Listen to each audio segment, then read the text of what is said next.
dia ada satu cerita lah kan. Memang keluarga Anwar Ibrahim untuk menerima Tun Dr. Mahathir ni tak senang. Menangis Nur Izzah tu sebenarnya. Menangis. Anak-anak Anwar Ibrahim tu menangis. Nak boleh terima ke orang nama Tun Dr. Mahathir. Masa 2017-2016 sekitar tu lah. Gabung lah. Masa nak gabung. Sebab Tun dia datang bermula dengan Parti Amanah dulu. Dia pujuk Amanah setuju, dan cara Tun mempengaruhi Amanah cukup senang. Hanya pergi makan rumah Mak Sabu makan masakan Mak Sabu kan. Lepas tu Tun puji Mak Sabu masak sedap. Lepas tu membawa Amanah terima Tun. Senang. Bahkan yang mencadangkan Tun jadi PM ni pun datang daripada Amanah. Usam. Pemula tu Usam masa tu dia Amanah lah kan. Dia yang cadang. Dia kata apa salahnya kalau kita letakkan Tun sebagai calon PM. Dan memang benda tu gelegak dalam PKR. Gelegak dalam PKR ni masa tu kan. Lepas tu yang keduanya dia dapat daripada DAP. Caranya tak susah, ada YouTube pun ada. Bila duduk dia, lepas tu pimpinan DAP penuh kat belakang. Lepas tu ada Lim Kee Siang sebelah. Dia pun kata dulu yang duk merosakkan DAP ni saya.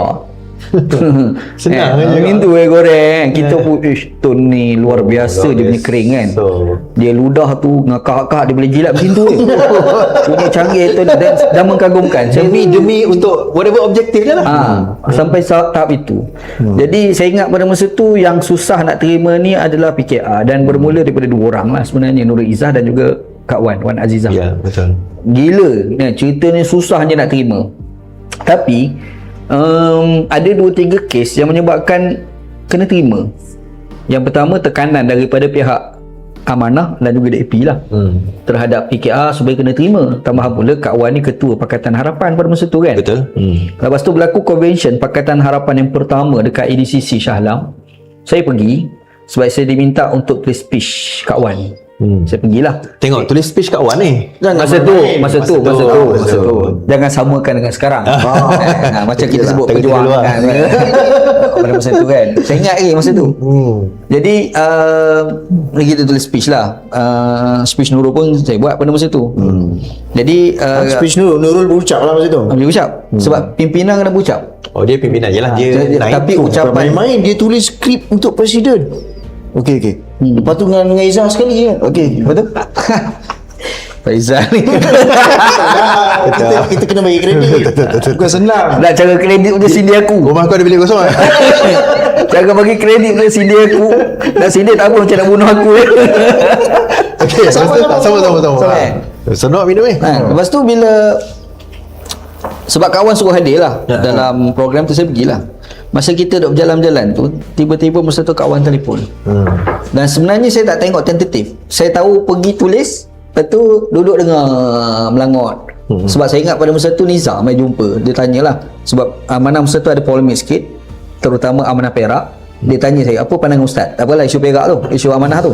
Cuma masa duduk, tiba-tiba Kak Wan Azizah telefon. Wan Ustaz, dia kata, Mahathir nak datang ni. Kata, datang program tu?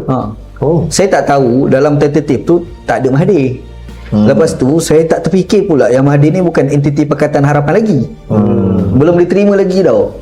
Sebab ahli PKR ni tak ada keputusan dalam menerima Mahathir ataupun tidak. Betul. Tu asal cerita dia kan. Jadi saya fikir, saya tanya balik lah, apa masalah kalau Mahathir datang? Sebab soalan tu ditanya kerana saya tak tahu tajuk Mahathir tu kan.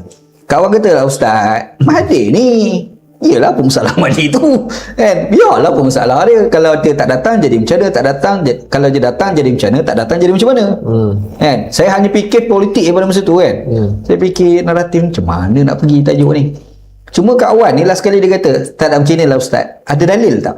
Ada tak Quran ke hadis ke? Oh, kawan nak dalil. Dia nak dalil. Rujuk. Kan? Jadi maksudnya kalau Mahathir datang kena sambut ke tidak? Paling tidak pun dia boleh sebut Quran kata, hadis kata. Kawan mana tu kawan kan. Saya bila sebut, kalau lagu tu adalah dalil kawan. Saya jawab spontan, kalau adalah dalil tu. Dalilnya ada satu hadis Nabi SAW. Nabi ada kata, idza atakum karimu qaumin fa akrimu. Kan? Ada satu dia sahabat lah kemudiannya, tapi awalnya tidak Islam, dan ni adalah orang yang berpengaruh dalam satu kaum. Dia datang dalam majlis Nabi sambut. Dan sahabat mempersoalkan, kenapa kau sambut orang tu? Padahal dia bukan Islam. Dia bukan Islam dan dia berpengaruh. Dan dia ni memang ada jahat dia. Di kalangan sahabat. Macam musuh lah. Bahasa budaya macam musuh lah. Musuh lah. Kan, dia datang jumpa Nabi, tapi lepas tu dia masuk Islam, jadi Muslim yang baik. Kan, dia jumpa Nabi SAW. Sahabat Nabi, dia tu tak baik Nabi. Nabi kata, idza atakum karimu qaumin fa akrimuh. Nabi kata, kalau datang kepada kamu ketua yang ada dimuliakan oleh satu kaum, kamu kena muliakan dia. Itulah hadis kawan. Kawan kata, okey, kalau macam tu kawan akan sambut Tun Dr. Mahathir kerana hadis tu. Tu asal cerita dia. Letak telefon tu saya dah mula rasa kesalah aku bagi pandangan. Masa tu tak terbayang lah Anwar kena tak terfikir. Tak terfikir lah. Sebab Tun tu dia pergi tu adalah selepas Tun pergi jumpa Anwar Ibrahim dekat mahkamah. Dekat mahkamah kan, Nabi Salam tu kan. Sebab benda ni saya pun dia Nasution pernah cerita lah kat saya. Dia kata lepas Anwar jumpa dengan Tun tu, tak ada apa pun bersalam. Anwar hanya tanya, Tun apa khabar? Apa khabar? Tun tu sihat. Pak ambil gambar bising. Cuma canggihnya Tun Dr. Mahathir, lepas dia keluar, wartawan pergi tanya Tun, apa bincang dengan Anwar Ibrahim? Jadi tu kata kita ada rancang persatuan Mahathir goreng hangit. Padahal tak ada pun. Tak ada apa khabar. Apa khabar tu je kan. Alamak, power gila Mahathir punya goreng hangit kan.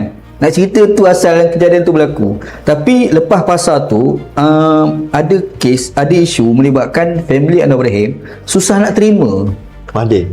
sebab Mahathir tu kau tak kata apa ke bapak kami. Itulah bahasa mudah dia kan. Rasa hati tu ada lah. Bahasa kau fitnah sampai tahap tu. Kan tiba-tiba senang pergi jual, ada agenda bersama. Kan, dan menyebabkan Saifuddin Nasution selepas pada tu dia pergi jumpa Anwar Ibrahim. Ni cerita Saifuddin lah. Dia kata, Anwar Ibrahim kata, aku terbayang muka anak-anak. Aku terbayang muka anak-anak aku, kata Anwar Ibrahim. Jadi Saifuddin cakap lah sebelum dia kata tu, nampak macam seronok jumpa Tun Dr. Mahathir. Kan, dia kata aku terbayang muka anak aku seorang ni, aku rasa betul ke tak lah apa macam tu lah lebih kurang. Tapi last kali tu terpaksa terima lah kalau orang datang sebagai tetamu. Yalah sikap kita lah kan. Memang kena ada sikap macam tu, apatah lagi kita sebagai Muslim. Betul. Tu cerita dia kan. Jadi lepas daripada tu kawan susah nak terima kan. Nurul Izzah apatah lagi. Berat. Sebab ada satu program Tun anjurkan di Pajaras. Satu program kutip derma untuk pilihan raya pada masa tu. Masa tu saya dekat Penang, ada usrah dengan kawan-kawan amanah di Penang. Saya tengah usrah tu, tiba Nurul Izzah telefon. Dia telefon, dia kata, Ustaz, Tun Dr. Mahathir nak datang program, Tun Dr. Mahathir buat program dekat Pajaras. Saya kalau sebut Pajaras dekat rumah saya. Masa saya semua kat Pajaras. Kan? Aku pengundi Ramadan tau hari tu. Tapi jujur cakap lah, menyesal kan. Jadi bila lepas tu bila ingat Rizal telefon tu, YB Nur Rizal telefon pada masa tu, dia kata masa Kak Wan pergi program tu untuk minta derma, pada program tu anjuran tu Mahathir punya geng lah, duduk sebelah Siti Hasmah. Siti Hasmah tanya Kak Wan, Nurul tak datang ke? Nurul tak datang ke? Jadi Kak Wan ni dah telefon Nurul. Siti Hasmah tanya kenapa tak datang. Jadi Nurul Izzah ni pun dalam perjalanan pergi, dia pun telefon, dia tanya, saya kena pergi ke tak? Manalah aku tahu. Dia tanya Ustaz. Dan telefon. Masa tak dalil dah tu. Cari dalil lah kot. Cari dalil. Kan, pergi tak? Allah mak, aku nak jawab macam mana? Kita pun bela juga kan. Allah spontan ni pula, tak sempat nak fikir ni. Cuma terlintas dalam satu benda dalam fikiran saya pada masa tu. Saya tanya, dalam tu program apa? Dia kata program minta derma, siapa anjur, pejuang. Kan? Pejuang? Belum lagi pejuang masa tu Mahathir lah. Bersatu kan? Betul lah. Parti Mahathir lah. Parti Mahathir lah. Dia kata cuma Siti Hasmah tanya Kak Wan ini saya ni bila Kak Wan telefon sebab salah lah. Cuma saya ni pun jadi sanksi, nak pergi tak nak pergi. Masa tu dalam jalan dah Izzah cakap dalam telefon tu. Lepas tu saya kata gini lah, dalam tentatif tu YB Nur Izzah ni ada kena berucap tak? Tak ada. Kalau tak ada balik Jadi saya dengar Izzah ni cakap Atikah balik. Atikah tu dia punya dia kan pada masa tu. Masa tu juga balik. Maksudnya family tak boleh terima pada peringkat awal susah nak terima Tun Dr. Mahathir ni. Tapi kita faham sebab Tun buat gila. Tun buat pada family Anwar Ibrahim ni gila babi lah. Kita bukan biasa ni, gila sejarah lah sejarah dia kan. Kita pun faham kalau kena kat kita pun kita ambil sikap sama. Kita tak tahulah dia balik sebab apa. Sebab bila penasihat kata balik, dia balik lah. Tu ada penasihat. Sekarang tak adalah penasihat. Ni nak bunuh aku lagi lah. Itu cerita dia. Jadi dia memang susah nak terima. Tapi Kak Wan sendiri pun yang sama. Sebab masa Kak Wan menang timbalan Perdana Menteri, masa Kak Wan jadi timbalan menteri, saya pernah cakap Kak Wan, kan, masa tu kami tengah makan lah. Tengah makan tu saya cakap Kak Wan, dia merepek pasal Mahathir. Mahathir ni Mahathir ni bertobat kot Kak Wan. Ustaz cakap? Saja gurau kan, bertobat Wan. Tak Ustaz, saya tak percaya orang macam ni. Buat Wan. Maksudnya bukan senang tau nak terima yang nama Mahathir ni kan. Tapi bila kes IDCC Shalam kan, Kak Wan cakap tu, saya kata sambut, kawan kata Kak Wan sambut. Okey, saya rasa betul ke tak sebab Dr. PK masalah family dia terhadap Anwar Ibrahim pada masa tu, saya tulis WhatsApp kan kepada Nur Izzah. Sebenarnya Kak Wan dia telefon, dia kata gini-gini, Ana bagi pandangan macam ni Izzah, okey ke tak? Izzah kata betul lah tu sebab ada hadis. Tapi rupanya kesan daripada Kak Wan sambut tu, itulah membentuk keputusan untuk menjatuhkan Najib. Bersama kan? Kosong besar gila. Jatuh Najib tu dan bebas Anwar Ibrahim. Memang bebas Anwar Ibrahim tu. Besar sumbangan Ustaz ni. So Cerita ni memang klasik lah, bukan semua orang tahu kan. Yalah. Tapi saya tengok Kak Wan ni berjiwa besar. Sebab masa hari pertama menang, Kak Wan ni menghadap istana minta Kak Wan jadi Perdana Menteri. Betul. Sebenarnya, tapi Kak Wan kata tak boleh, kita dah berjanji. Allah bagusnya Kak Wan ni. Saya kalau fikir Kak Wan ni, saya banyak sebab salah banyak.